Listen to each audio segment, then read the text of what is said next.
So now you're saying to yourself, that's cool, I can do the background image, but I don't like the lighting now. How do I do lighting inside Adobe Substance Stager? Let's go check it out. I'm sharing my screen.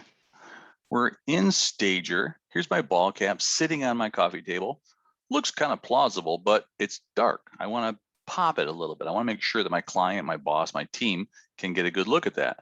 So what I've done over here, as you can see, is added a couple of things.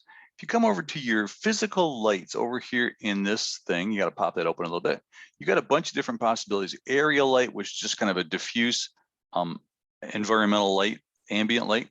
You've got a spotlight that you can say, I want to pinpoint this one particular thing.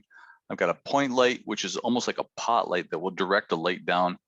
And you got a directional light where you can actually really, hone in on one particular, like a flashlight almost, or a pen light. So I've created a couple of lights. I've shut them off so you can see there's a spotlight here. So if I turn that back on, that's what my spotlight is doing right now. So this little contraption right here is the light, and it acts like an object. You can grab it, you can move it, you can scale it, you can rotate it. So you can decide where you want it to shine by pointing it.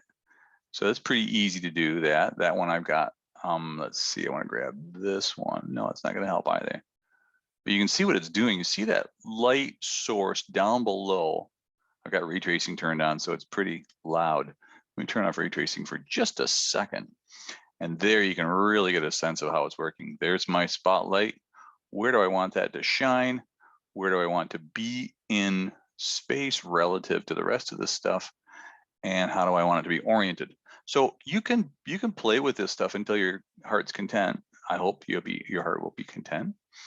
And then when you're kind of happy, turn on ray tracing and see, is that doing what I wanted it to do? I've also got a point light here. I'm going to turn that on and show you, look how that just kind of glows. The entire thing glows. So if I just click anywhere so that that's not lit up anymore, I can start to get a sense of how that's working in terms of my lighting. Am I happy yet? Looks a little bit much. Maybe I want to go back in and fool around with some of the things like point.